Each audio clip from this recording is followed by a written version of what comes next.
সম্প্রতি আমরা লক্ষ্য করছি কিছু ব্যক্তি ও দল নেতিবাচক কোনো কিছু ঘটলেই কোনোরূপ বিচার ছাড়াই ছাত্র শিবিরের উপর দায় চাপিয়ে দেওয়ার অপচেষ্টা চালায়। ফ্যাসিবাদী আমলের মতো ছাত্র শিবিরের নেতাকর্মীদের রক্ত প্রবাহিত করার হুমকি দেওয়া হচ্ছে। একটা একটা শিবির ধরে ধরে জবাই করার মতো নির্মম, জাহেলি এবং হিংস্র স্লোগানও দিতে কোনো দলের নেতাকর্মীদেরকে আমরা দেখছি। ছাত্র শিবিরকে বিমানবীকরণ করার এক নির্মম প্রচেষ্টা চালানো হচ্ছে। এর প্রেক্ষিতে আমরা দৃঢ়তার সাথে বলতে চাই, ফ্যাসিস্ট হাসিনার জুলুমশাহী ছাত্র শিবিরের সাথে অমানবিক ও অনৈতিক আচরণ করে যে পরিণতির মুখোমুখি হয়েছে তা থেকে শিক্ষা গ্রহণ করুন। অপপ্রচার চালিয়ে, হুমকি দিয়ে, ষড়যন্ত্র করে ইসলামের আদর্শকে কখনো দমিয়ে দেওয়া যায় না। বরং যারা এরূপ হীন কাজে লিপ্ত তারা নিজেরাই একটা সময় ইতিহাসের আস্থা করে নিক্ষিপ্ত হয়। হাসিনার ফ্যাসিবাদের জাতাকলে ছাত্র শিবির নিশ্চিহ্ন হয়নি, বরং আরও শক্তিশালী হয়ে হাসিনা পতনের আন্দোলনে বাংলাদেশের মানুষের পাশে থেকে ঐতিহাসিক ভূমিকা পালন করেছে। সুতরাং কেউ নতুন করে হাসিনা হয়ে ওঠা অথবা ফ্যাসিস্ট হয়ে ওঠার চেষ্টা করলেও ছাত্র শিবিরের কিছুই করতে পারবে না ইনশাআল্লাহ, বরং তারাই ইতিহাসের আস্থা করে নিক্ষিপ্ত হবে।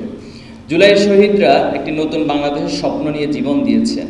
আমরা শহীদের স্বপ্ন পূরণে নতুন সামাজিক, রাজনৈতিক, সাংস্কৃতিক ও অর্থনৈতিক ধারা চর্চা করার জন্য সবার প্রতি উদাত্ত আহ্বান জানাচ্ছি। আমরা দেখতে পাচ্ছি রাজনৈতিক দলগুলোর সাথে জাতীয় ঐক্যমত্য কমিশনের ধারাবাহিক মিটিং হচ্ছে।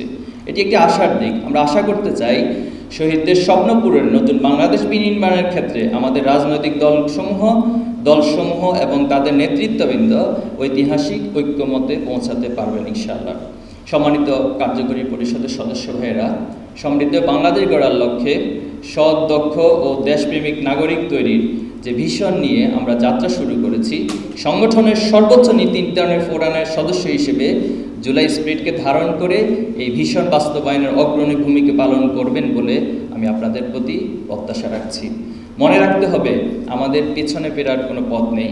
বাংলাদেশকে নতুন করে গড়ার লক্ষ্যে আমাদেরকে সাহসের সাথে স্থির পদে সামনের দিকে এগিয়ে যেতেই হবে ইনশাআল্লাহ।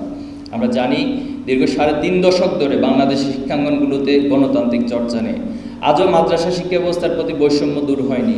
আজও দেশের বিশ্ববিদ্যালয়গুলো ওয়ার্ল্ড র্যাঙ্কিংয়ে শীর্ষস্থানে যাওয়ার মতো অবস্থানে নেই।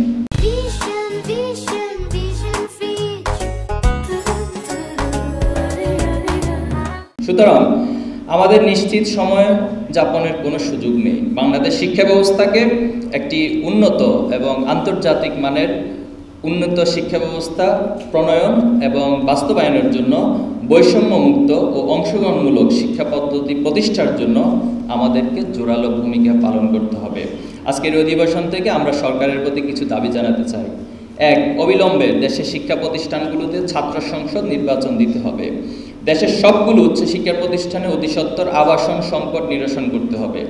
দেশের মাদ্রাসা শিক্ষা ব্যবস্থার প্রতি, বিশেষত ইবতেদায়ী মাদ্রাসার প্রতি বৈষম্য দূর করতে হবে।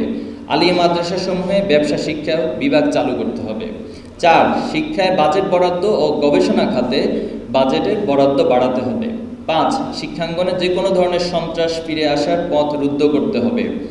6. আমরা জোরালোভাবে দাবি করছি 36 জুলাইয়ের মধ্যে জুলাই ঘোষণাপত্র প্রদান করতে হবে, যেখানে জুলাই আন্দোলনের শহীদ, আহত, পঙ্গুত্ব বরণকারী ও জুলাই আন্দোলনে অংশগ্রহণকারী সকল পক্ষের স্বীকৃতি প্রদান করতে হবে। ফ্যাসিবাদী গোষ্ঠী কর্তৃক সংগঠিত পল্টন ট্রাজেডি, পিলখানা হত্যাকাণ্ড, শাপলা গণহত্যা, গুম, অবৈধ নির্বাচন সহ সকল অপরাধমূলক কর্মকাণ্ড সেখানে তুলে ধরতে হবে। দেশের সঠিক ইতিহাস ও সংস্কৃতিকে ধারণ করে নতুন বাংলাদেশ গড়ার অঙ্গীকার ব্যক্ত করতে হবে। 7. প্রয়োজনীয় রাষ্ট্রীয় কাঠামো সংস্কার ও জনমনের শান্তি ও স্বস্তি ফিরিয়ে আনতে আইন শৃঙ্খলা পরিস্থিতি জোরদার করতে হবে। 8. জুলাই গণহত্যা সহ সকল অপকর্ম, গুম, খুন, দুর্নীতির বিচার নিশ্চিত করতে হবে। 9. একটি দক্ষ ও নৈতিকতা সমৃদ্ধ জাতি গঠনে আধুনিক ও আদর্শিক শিক্ষা ব্যবস্থা প্রণয়ন করতে হবে। 10. জুলাই অভ্যুত্থানকে বিপ্লবে রূপান্তর করতে এই সরকারকে একটি বিপ্লবী সরকারের ভূমিকায় অবতীর্ণ হতে হবে।